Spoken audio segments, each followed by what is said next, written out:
The chill in the air had nothing to do with the air conditioning. It was the kind of cold that slithered into your bones and made you shiver from something far more cutting than temperature alone. "Don't you dare talk back to me, Marcus," the man growled, his voice sharp and venomous.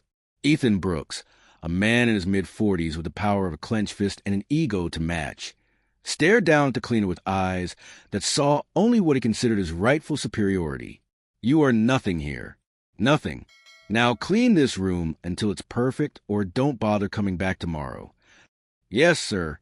The floors are spotless, sir. I've cleaned them several times," Clara responded, her voice calm, but the tremor beneath it was unmistakable. But Ethan didn't bother acknowledging her words.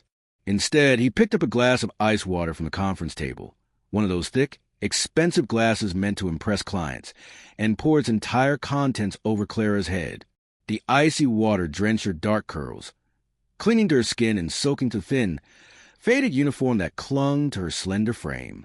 The liquid trailed down her cheeks, a frigid slap that only mirrored the cruelty in Ethan's eyes. Her heart raced as the shock of the freezing water collided with the bitter sting of humiliation. Clara's hands trembled, not from the cold, but from the overwhelming mix of rage, hurt, and disbelief. The man's smile twisted, satisfaction evident on his lips. "Now, you have something real to clean up." Ethan sneered before tossing the empty glass onto the floor. The sound of glass meeting polish was sharp, but not sharp enough to cut through the thickening anger that now boiled inside Clara. She was not merely a cleaner. She was a woman of strength and resilience. And soon, Ethan Brooks would come to regret this day. Clara Green wasn't the type to crumble under pressure. At 29, with a business degree from Stanford and years of hands-on experience building sustainable tech startups, she was no stranger to adversity. But nothing in her polished executive life had prepared her for this undercover mission. She had walked into SwiftTech Solutions with a purpose disguised under layers of humility and dust-streaked uniforms. The prestigious New York City skyscraper gleamed under the morning sun, its pristine glass walls reflecting power and influence. But beneath that glossy surface, Clara was determined to uncover the truth. Her father, Robert Green, had spent 3 decades building SwiftTech Solutions from nothing but a dream and a couple $1,000s borrowed from his mother. A true innovator and one of the few black CEOs in Silicon Valley's brutal landscape, Robert had always led with compassion and integrity. But his recent heart attack had shaken their family to the core, forcing urgent conversations about the future of the company. Succession planning had once been a theoretical discussion meant for someday. Now it was a necessity. "Clara, I have no doubt about your brilliance," Robert had said during a quiet dinner at their Manhattan penthouse. His voice was steady, but his eyes were shadowed with worry. "But brilliance alone isn't enough. You have to understand what really happens beyond those executive floors. The people, the culture, the poison that festers when no one thinks they're being watched." His words echoed in Clara's mind as she gripped the mop handle, her hands raw from scrubbing endless marble floors and polished oak desks. Everyone treated her like she was invisible. No eye contact, no greetings, just commands barked with entitlement or dismissive gestures that sliced through her pride like a rusty knife. But she wasn't here for herself. She was here to uncover the truth her father feared existed. Clara Green had to admit the absurdity of it all was almost laughable. Less than a month ago, she was wearing tailored suits and speaking at tech conferences. Her name splashed across Forbes as one of the top 30 under 30 in innovative leadership. Now, she was scrubbing toilets and mopping floors under the disguise of Janet, the newest member of the SwiftTech Solutions janitorial crew. It would have been comical if it wasn't so damn infuriating. The building's executive floor was a maze of sterile opulence. Marble floors so polished they shone like glass. Conference rooms lined with leather chairs, so expensive you'd think they were sewn from unicorn hide. And here she was, pushing a rickety cleaning cart held together by sheer willpower and duct tape, dodging the dismissive glares and muttered insults hurled her way. But that was the plan. Clara couldn't very well waltz into the offices of Ethan Brooks or Derek Phillips and demand answers. No, she had to blend into the background. And if the constant barrage of disrespect from arrogant suits like Derek Phillips was enough, The impromptu water dousing by Ethan Brooks certainly solidified her position as the lowest of the low in their eyes. The worst part? Pretending not to care.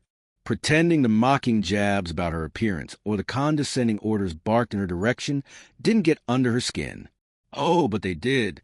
And every time she swallowed her pride and apologized for a mistake she hadn't made, her resolve only strengthened. The arrogance, the cruelty, it all made her more determined to see this mission through, to expose every single toxic element rotting away at the core of her father's legacy. Still, Clara found herself smiling grimly as she replayed Derek's ridiculous lecture about cleaning glass properly. Circular motions, not straight lines. As if the man had ever picked up a rag in his life. The thought of how he'd react when he found out the truth almost made the humiliation worth it. Almost. If Derek Phillips' ridiculous glass-cleaning lecture was annoying, then his nightly inspection rituals were downright absurd. The man treated his office like a gallery masterpiece, despite the fact that his desk was a chaotic mess of half-eaten protein bars, overpriced coffee cups, and glossy marketing reports nobody cared about. He was the kind of guy who believed his own image was worth more than the work he actually did. Hey, Janet, right? Derek snapped his fingers like she was some dog trained to jump at his command. You left streaks on the glass again. I swear, are you using the wrong kind of cleaner?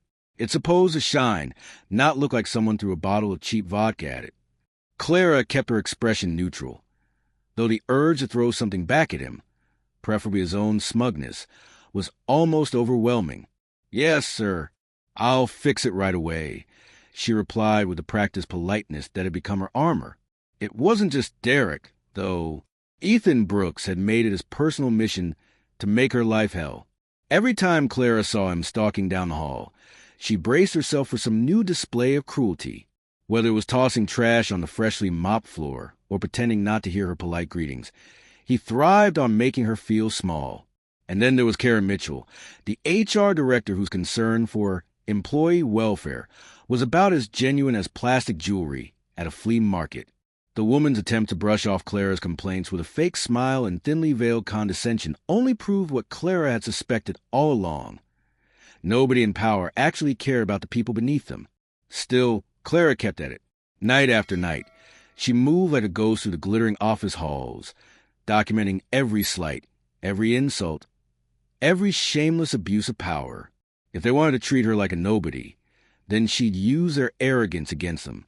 They weren't just underestimating her. They were handing her everything she needed on a silver platter. And when the truth finally came to light, Clara Green had every intention of serving that platter right back to them, steaming hot with a side of well-deserved justice. Clara's nightly cleaning duties at SwiftTech Solutions had transformed into something more than a chore. It was a treasure hunt, and the executives were handing her the clues without even realizing it. Derek's obsessive-compulsive inspections meant she had access to every paper left carelessly on his desk. Karen's dismissive attitude meant she barely glanced at Clara's presence in her office. And Ethan's arrogant disdain meant he didn't even notice when she slipped her phone from her pocket to take a quick photo of a confidential document left wide open on a conference table. It was almost too easy. They were all so wrapped up in their inflated egos and self-importance that they couldn't see the storm brewing right under their noses. Clara's phone, usually tucked away in her faded uniform, became her most valuable tool. Photos of neglected HR reports, audio recordings of venomous tirades, and even screenshots of emails carelessly displayed on computer screens were all collected with the precision of a spy on a top-secret mission. The night stretched into weeks, and Clara's patience thinned as the disrespect piled higher and higher. Her fists clenched each time Ethan's voice snapped at her like a whip, his condescension dripping with the smugness of a man who thought his position made him untouchable. Every time Derek wasted her time by forcing her to re-clean surfaces that were already spotless, Clara's smile grew tighter.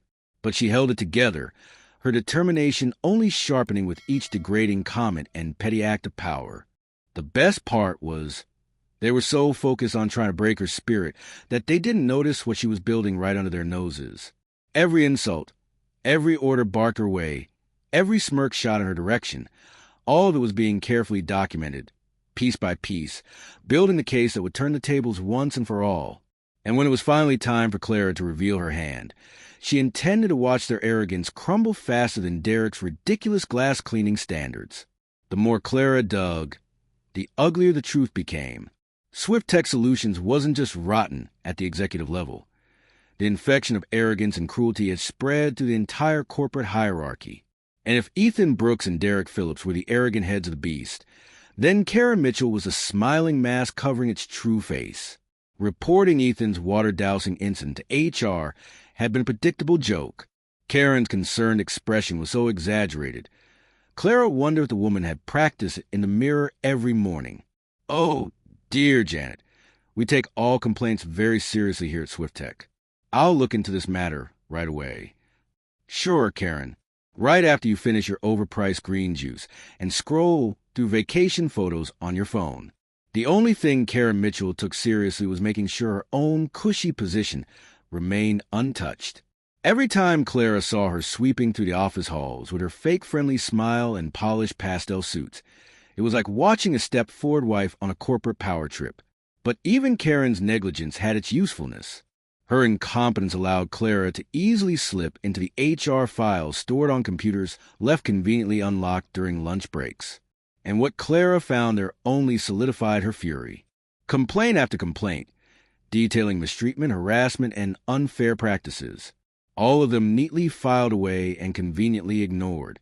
Employees were disposable assets in Karen's world, and their grievances were nothing more than trivial inconveniences. As Clara continued her undercover mission, she couldn't help but find humor in the sheer stupidity of these so-called professionals. They were so focused on protecting their own reputations and padding their egos that they didn't see the wolf in their midst, quietly gathering the evidence that would tear their perfect little kingdom to pieces. And when the time came, Clara Green would make sure their downfall was as public and humiliating as the treatment they had inflicted upon her. The big day had finally arrived. Clara stood in front of the polished walnut doors of the executive boardroom, her fingers clutching the mop handle with a kind of reckless determination. The kind that came when you were standing on the edge of a cliff, ready to dive. But instead of feeling terrified, she was exhilarated, because today, the tables were about to turn. At precisely 8:30 a.m., she pushed her cleaning cart through the door, the wheels creaking in protest like a rusty soundtrack to her own little drama. Executives were already gathering, their sleek suits and leather briefcases, making them look like they'd just stepped off the cover of a luxury magazine. They barely spared her a glance. Just a janitor, after all. The invisible worker meant to clean their messes, not challenge their authority. Ethan Brooks strutted into the room, his usual scowl plastered on his face as he caught sight of her. "What the hell are you doing here, Janet?" he barked, the superiority in his voice sharpened by the audience surrounding him. "You got 30 seconds to clean up and get out before we start this meeting."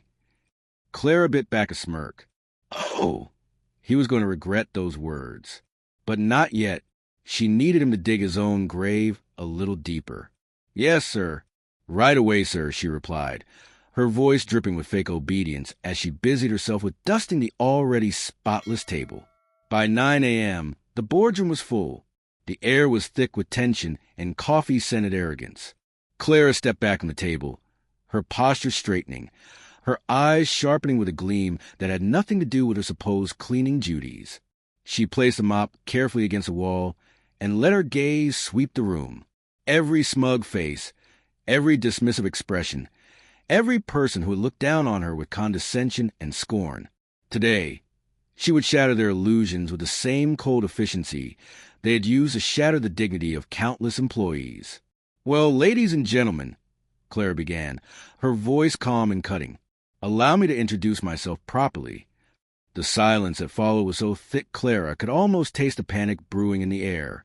Executives exchanged bewildered glances, their confusion deepening, when she removed the flimsy name tag labeled Janet from her chest and dropped it unceremoniously on the pristine table. The clink of plastic against polish was more satisfying than she could have imagined. "My name," she continued, her voice smooth and precise, "is Clara Green, and I'm not here to clean your floors. I'm here to clean up this entire company." Ethan's face drained of color so fast Clara half expected him to faint right there on the spot. His mouth open and closed like a fish tossed on dry land, his usual arrogance now replaced by the undeniable horror of someone who just realized they've been dancing in a minefield. Is this some kind of joke? Derek Phillips snapped, his smug tone attempting to reclaim authority he no longer possessed. We don't have time for your nonsense, Janet, or whatever your real name is. This is a private meeting for senior executives.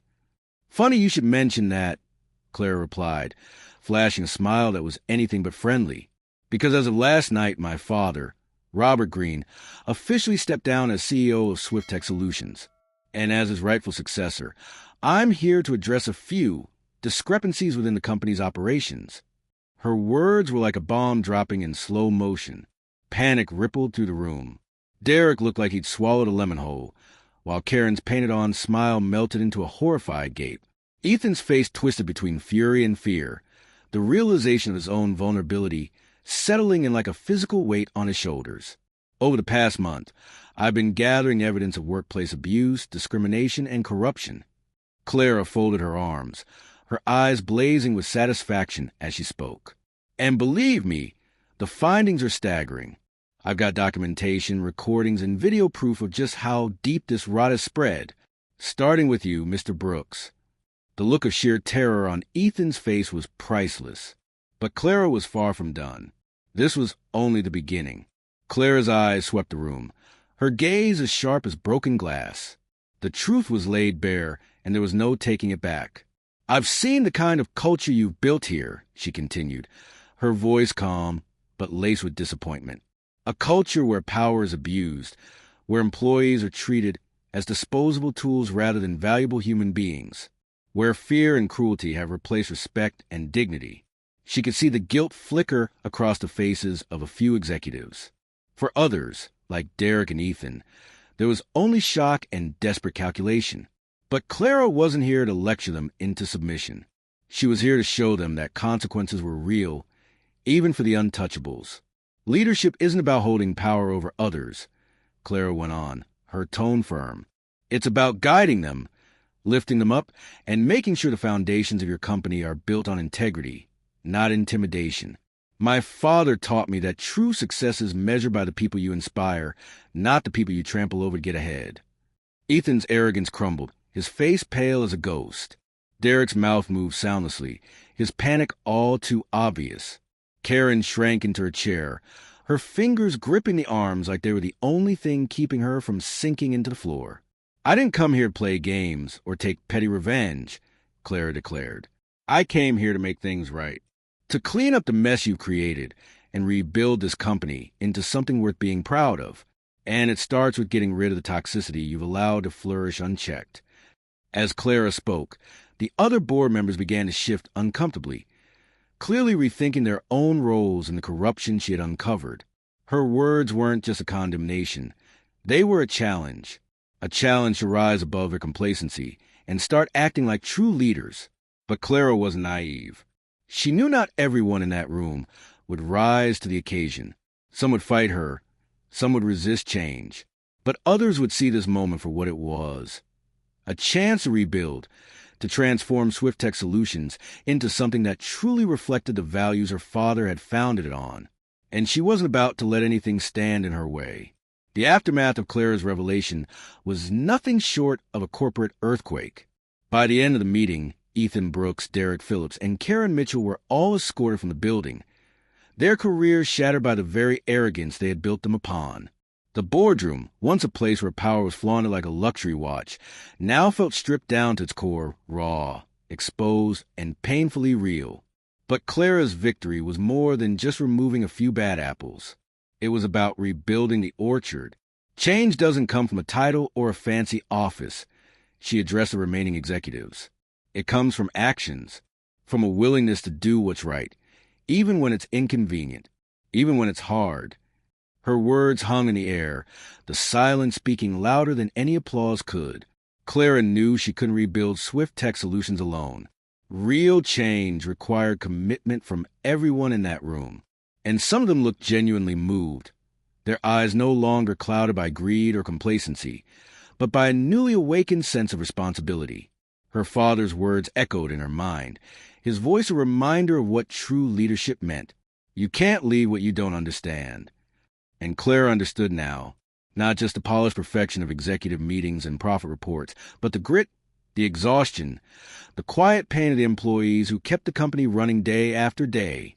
Clara didn't just take her father's place as CEO. She took his values and built something stronger, something better. A company where people were treated like people, not statistics. A place where integrity mattered more than titles, where humility was valued over arrogance. 6 months later, SwiftTech Solutions was already on the path to recovery. Policies were rewritten, transparency was prioritized, and executives were held accountable for their actions. It wasn't perfect, but it was progress, real progress. And as Clara looked out the floor-to-ceiling windows of her office one bright morning, she knew one thing for certain. SwiftTech Solutions would never again become the playground of the entitled and the cruel. Not on her watch.